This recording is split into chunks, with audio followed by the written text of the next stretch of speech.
আসসালামু আলাইকুম। আমন্ত্রণ জানাচ্ছি আজকে এপিসোডটি দেখার জন্য। আশা করছি কাছে দূরে সবাই অনেক বেশি ভালো আছেন। মাত্র একটি ডিম দিয়ে আটা দিয়ে নাস্তা রেসিপি তৈরি করব। স্ন্যাক্সটি খেতে কিন্তু খুবই মজাদার হয়, চায়ের সাথে একেবারে জমে যাবে আর খুব অল্প সময়ের মধ্যে তৈরি করে নেওয়া যায়।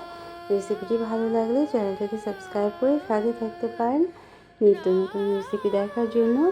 তো এখানে একটি ডিম নিয়ে নিলাম, সামান্য পরিমাণ লবণ নিয়ে নিলাম এবং 2 টেবিল চামচ পরিমাণ চিনি নিয়ে নিলাম। চিনিটা কিন্তু যা যা পছন্দ মতো কম বা বেশি নিতে পারেন। 1/4 কাপের পরিমাণ তেল নিয়ে নিলাম, সাদা তেল নিয়ে নিয়েছি। আর চিনির পরিবর্তে গুঁড়ো চিনি কিংবা সাদা চিনিও কিন্তু নিয়ে নিতে পারেন, এবং তেলের পরিবর্তে ঘি বা বাটারও নেওয়া যেতে পারে, মেল্টেড বাটারটাও নেওয়া যেতে পারে। এখন একটা হ্যান্ড হুইস্কের সাহায্যে চিনি এবং ডিম আর তেলটা খুব ভালোভাবে মিশিয়ে নিতে হবে। চিনিটা যেন সম্পূর্ণ গলে যায় সেটা খেয়াল করতে হবে। হ্যান্ড হুইস্ক দিয়ে 7 থেকে 8 মিনিট বিট করে নেওয়ার পর আমার চিনিটা কিন্তু গলে গিয়েছিল এবং সবগুলো উপকরণ মিশে গিয়েছে। এখন আটা মিশিয়ে নেব। এখানে প্রথম পর্যায়ে আমি 1 কাপ পরিমাণ আটা দিয়েছি এবং হাফ চা চামচের মতো বেকিং পাউডার দিয়ে দিলাম। বেকিং পাউডারটা কিন্তু হাফ চা চামচের সামান্য একটু কম দিয়েছি, খুব বেশি দেওয়া যাবে না। আর এখানে 1 কাপ পরিমাণ আটার অর্ধেকটা আমি প্রথমে দিয়ে দিলাম এবং এই ডিম আর চিনি মিশ্রণের সাথে আটাটা মিশিয়ে নিতে হবে। প্রথমে একটা স্পুন দিয়ে মিশিয়ে নেব, বাকি আটাটুকু দিয়ে দিলাম, তারপর আবারও স্পুন দিয়েই মিশিয়ে নিতে হবে। যখন একটু শক্ত ধরনের হয়ে যাবে তখন কিন্তু হাত দিয়ে মিশিয়ে নিতে হবে। তো আটার পরিমাণটা কম বেশি কিছুটা পরিমাণ হতেও পারে, অর্থাৎ ডোটা যদি খুব বেশি নরম হয়ে যায় তখন আটার পরিমাণটা একটু বাড়িয়ে দেওয়া যেতে পারে। তো আমি গুঁড়ো দুধ দিয়ে দিলাম 1/4 কাপ পরিমাণ। এই গুঁড়ো দুধটা কিন্তু দেওয়ার চেষ্টা করবেন না অবশ্যই, তাহলে কিন্তু এই পিঠাটা খেতে অনেক বেশি মজাদার হয়ে যাবে। তো যেটা বলছিলাম, এই ডোটা তৈরির সময় যদি খুব বেশি নরম হয়ে যায় তাহলে আটার পরিমাণ সামান্য বাড়িয়ে দিতে পারেন, আর ডোটা যদি খুব বেশি শক্ত হয়ে যায় তাহলে 2-1 টেবিল চামচ পরিমাণ তরল দুধ মিশিয়ে দিতে পারেন। তো দেখে বুঝে নিতে হবে এই আটার ডোটা নরম বা শক্ত কেমন হবে। সামান্য হাতে তেল মিশিয়ে খুব স্টিকি ডো হয়ে যায় এটা প্রথম পর্যায়ে।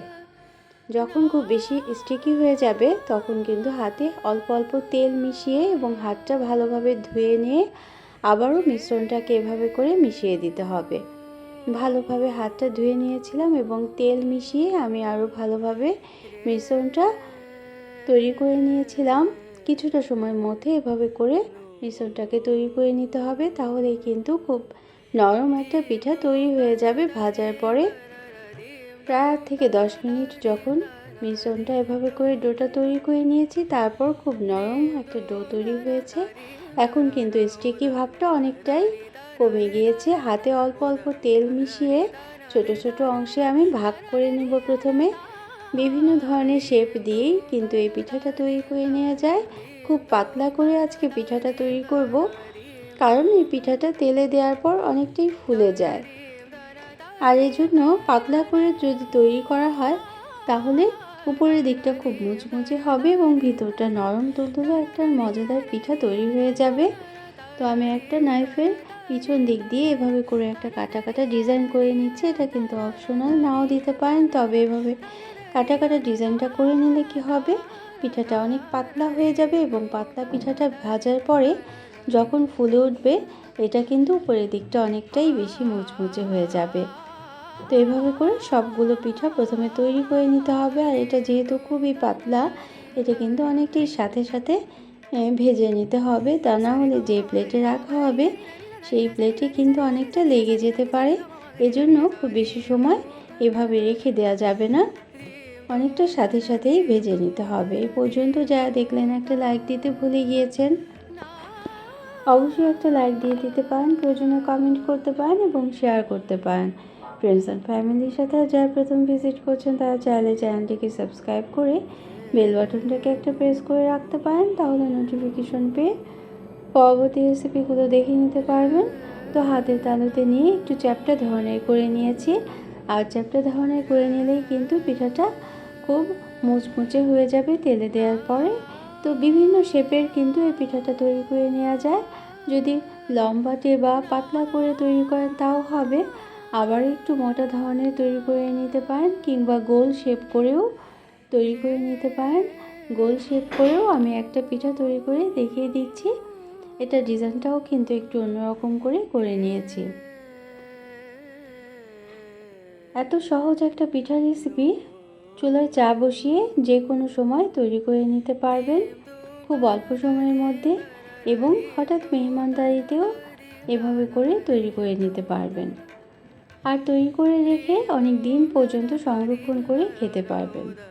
তেলটাকে খুব বেশি গরম করা যাবে না, মিডিয়াম আঁচে তেলটা যখন গরম হয়ে যাবে ঠিক তখনই একটা একটা করে পিঠা দিয়ে দিতে হবে। খুব বেশি তেলটা যদি গরম হয়ে যায় তাহলে পিঠা দেওয়ার সাথে সাথেই কালার চলে আসবে এবং ভিতরের দিকটা কাঁচা রয়ে যেতে পারে। এজন্য অল্প গরম হওয়ার পরে পিঠাগুলো দিয়ে দিতে হবে এবং লো মিডিয়াম আঁচে পিঠাগুলো ভেজে নিতে হবে। তা এত সহজ পিঠা রেসিপি কে কে তৈরি করেছেন ঠিক এইভাবে করে সেটাও কিন্তু জানাতে পারেন। চায়ের সাথে বিকালে নাস্তায় অনেক সময় কিন্তু আমরা কি খাবো সেটা চিন্তা করি। এত মজাদার একটা রেসিপি যদি জানা থাকে তাহলে কিন্তু সেই চিন্তাটা আর করাই যাবে না।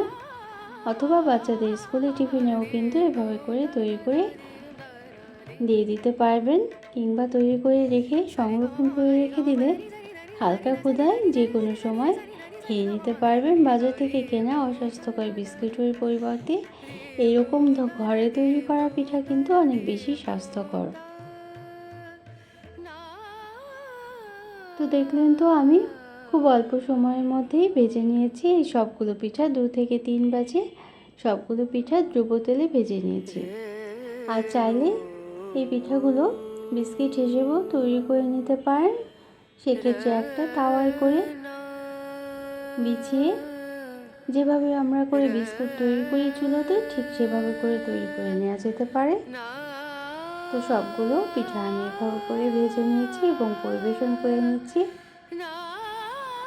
তো কেমন লাগলো এই মজাদার পিঠাটা?